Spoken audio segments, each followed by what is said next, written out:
क्रोध और निराशा से वे रो पड़े। वे पूरी तरह से आशाहीन हो गए थे। जब वे ऊपर आए तब उन्होंने मुझे पीड़ा से छटपटाता देखा। सारे इंजेक्शन और दर्द निवारक औषधियों के उपरांत मेरे लिए वह पीड़ा असहनीय थी, परंतु तेज का कष्ट मुझसे कहीं अधिक था, क्योंकि वे निराशा की पीड़ा का अनुभव कर रहे थे और यह मैं उनके मुख पर देख सकती थी। तेज, मुझे अब और सहन नहीं किया जाता। आपको मुझे जाने देना चाहिए, मैंने धीमे स्वर में कहा। तब उन्होंने मेरा हाथ कसकर पकड़ लिया था। तेज अपना दुख नहीं छिपा सकते थे। आंसू भरे नेत्र लिए कक्ष से बाहर चले गए। कुछ क्षण वे तहखाने में चुपचाप बैठे रहे, स्वयं को नियंत्रित किया और फिर दृढ़ता से उठे। उन्होंने फ्रीजर खोला जहां ओम के रक्त का नमूना रखा हुआ था। उन्होंने शेष सारा रक्त एक सिरिंज में लिया और सीधे मेरे कक्ष में आए। मुझे प्रेम से सहलाते हुए उनके होठ एक उदास मुस्कान देने लगे। मेरी बात मान लो तेज, मुझे इस कष्ट से मुक्त कर दो, मुझे मृत्यु को सौंप दो। उन्होंने नींद की 2 गोलियां निकाली और 1 गिलास पानी ले आए। उन्होंने मुझे सावधानी से बिस्तर पर बिठाया और गोलियों को मेरे हाथ पर रख दिया। जैसे ही मैंने उन्हें निगला, तेज आंखों में आंसू लिए मेरी ओर मुस्कुराते रहे और मेरे हाथ को पकड़ रखा था। मैं फिर से लेट गई और धीरे धीरे उनकी आकृति को अदृश्य होते देखा। अंत में मैंने उन्हें एक हल्की सी मुस्कान दी और फिर मुझे कुछ स्मरण नहीं रहा।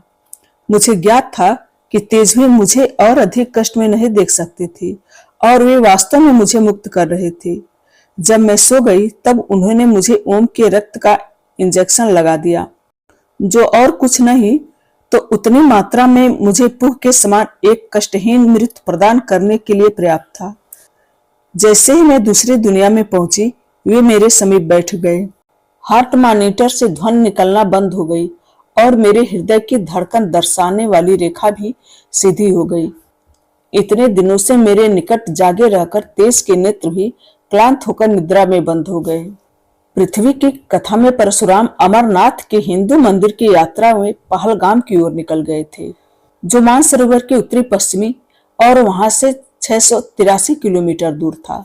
इस बीच नागेंद्र मानसरोवर की दक्षिण पश्चिम दिशा में छिपा हुआ था, जो उसके अगले गंतव्य से 173 किलोमीटर दूर था।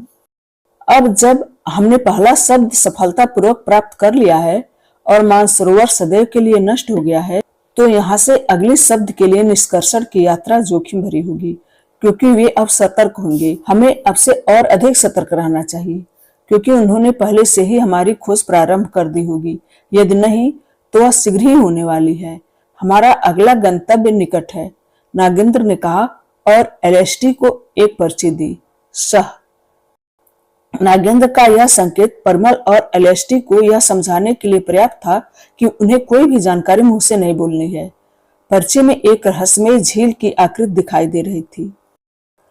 अभी समय उचित नहीं है, हमें अगले अर्धचंद्रमा की रात को इस स्थान पर पहुंचना है, तब तक छिपे रहना ही उचित है, नागेंद्र ने कहा।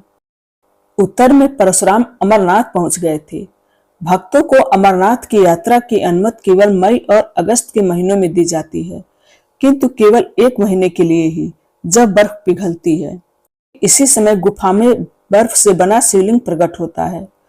उस समय फरवरी का महीना होने के कारण आसपास कोई उपस्थित नहीं था और वह स्थान पूर्ण रूप से शांत था। परशुराम प्रवेश करने के पश्चात आगे बढ़ते रहे और मंदिर के मुख्य क्षेत्र से भी तब तक आगे चलते गए जब तक वे गुफा के भीतर के अंतिम कोने तक नहीं पहुंच गए। उस कोने की दीवारें उबड़ खाबड़ थी और चट्टानों में एक अप्रत्यक्ष उभार था। परशुराम अपने हथेली से उस सतह को स्पर्श करने लगे और एक विशेष स्थान प्राप्त होते ही रुक गए। फिर उन्होंने अपने परश का आवाहन किया और जब वह दिव्य परश प्रकट हुआ तब उन्होंने उसके पिछले हिस्से से चट्टान पर धीरे धीरे आघात किया। उस प्रभाव से कुछ टुकड़े बाहर गिरे और एक बंद नेत्र प्रकट हुआ। अपने हाथों से परशुराम ने उस नेत्र के चारों ओर खुदाई करना प्रारंभ किया और चट्टान के टुकड़ों को तब तक हटाते रहे जब तक कि ध्यान में लीन एक साधु की आकृति प्रकट नहीं हो गई। नेत्र बंद किए तथा शांति से बैठे हुए यह वही पुरुष थे जिनकी खोज परशुराम को यहाँ तक ले आई थी।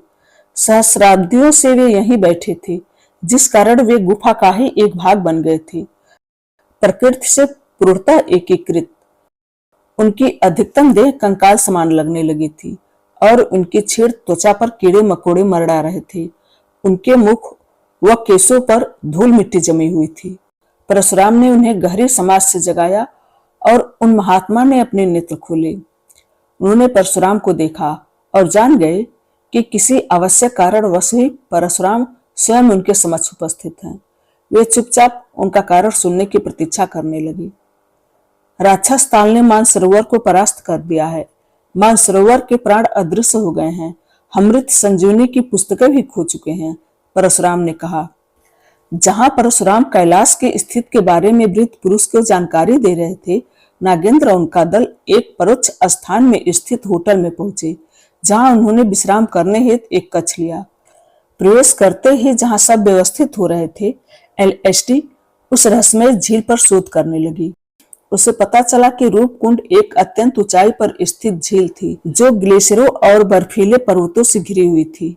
व्यापक रूप से यह झील अपने किनारों पर पाए जाने वाले सैकड़ों प्राचीन मानव कंकाल के लिए जानी जाती थी, जिस कारण इसे वर्तमान में स्केलेटन लेक के नाम से भी जाना जाता है। कंकालों की खोज के साथ साथ वहां लकड़ी की कलाकृतियां, लोहे के भाले, चमड़े की चप्पलें और अंगूठियां भी मिली थी।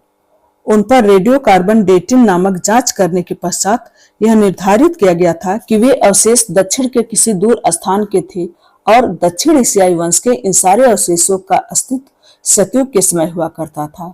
कंकालों पर जांच करने के पश्चात यह पता चला कि उनकी मृत्यु का कारण सामान्य था, सिर के पिछले भाग पर किसी कुंठित वस्तु से बलपूर्वक आघात। अगस्त 2019 में प्रकाशित एक अध्ययन में 38 कंकालों की डीएनए जांच से पता चला कि युगों पहले यहाँ के वासियों पर प्राणघातक हमले हुए थे। तभी नागेंद्र ने अपनी पुरानी धात की बोतल निकाली और उसमें से जल पिया।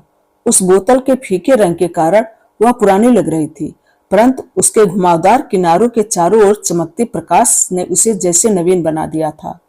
इसे तो वे अन्य कैंपिंग उपकरणों के साथ मानसरोवर में भी लिए घूम रहे थे। एलएसटी ने स्मरण किया, मुझे पनडुब्बी में अपने कक्ष में वापस जाना है और मानसरोवर से लिया निष्कर्षण सुरक्षित रखना है। मैं कुछ दिनों में वापस आ जाऊंगा, तब तक तुम दोनों यहाँ रहो और सतर्क रहो। नागेंद्र ने अपनी बोतल वापस अपने बैग में रख ली और पनडुब्बी के लिए निकल गया। बृहस्पति अब भी ओम पर प्रहार कर रहा था और अश्वत्थामा ओम को स्वयं की रक्षा कैसे करनी चाहिए इस विषय पर दूर से निर्देश दे रहा था, परंतु ओम के लिए अश्वत्थामा की शिक्षा का प्रयोग कर पाना असंभव था और वह बृहस्पति के क्रूर प्रहारों को सहता रहा। निराश होकर अश्वत्थामा रुक गया तथा बृहस्पति और ओम की ओर चलने लगा। तुम मेरे निर्देशों का पालन क्यों नहीं कर रहे हो? तुम्हारा ध्यान कहाँ है? हमारे पास समय नहीं है ओम। और मुझे लगा कि हम ही कुछ व्यक्ति हैं जिनके पास अनंत समय होता है। ओम क्लांत होकर हाफते हुए कराह उठा। ओम की ऐसी विचारहीन प्रतिक्रिया से अश्वत्थामा अप्रसन्न हो गया। तुम समझ नहीं रहे हो, मुझे तुम्हें उचित कहा। मैं नहीं समझ रहा हूं तो मुझे समझाओ, मुझे उत्तर दो, स्पष्ट रूप से बताओ कि हो क्या रहा है। मेरे ध्यान में बाधा डालने वाले 100 प्रश्न हैं जो इस अर्थहीन प्रशिक्षण से अधिक महत्वपूर्ण हैं।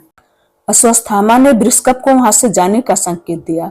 बृहस्पति ने अपना सिर झुकाया, ओम को एक स्नेह भरी मुस्कान दी और वहां से चला गया।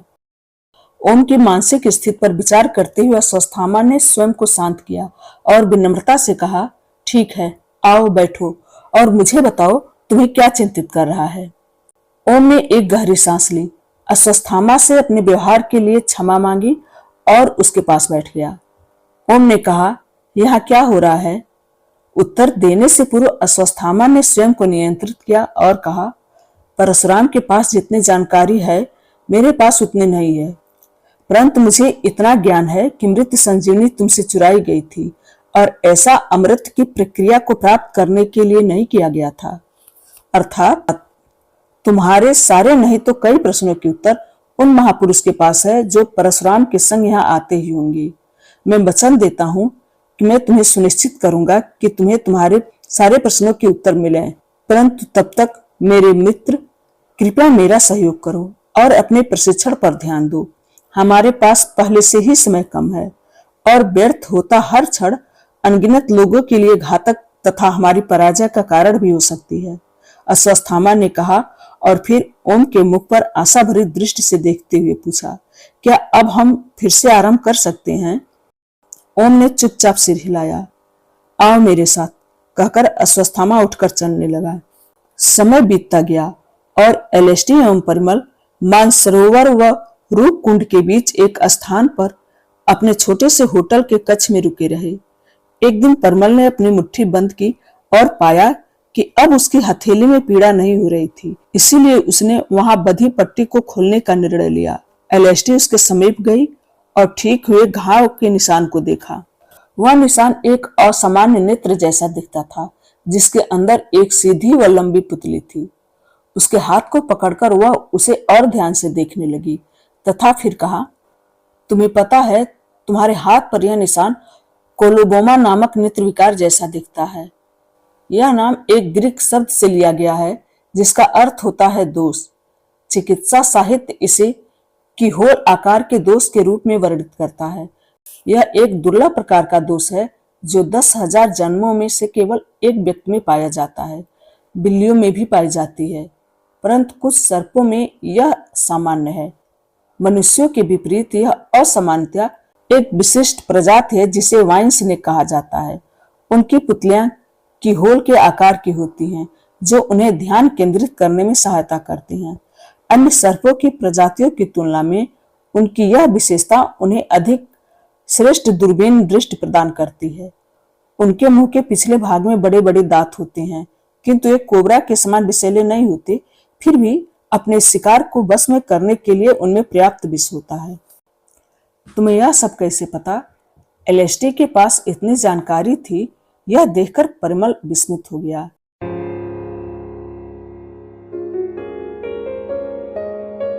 इस कहानी का शेष हिस्सा अगले वीडियो में। धन्यवाद।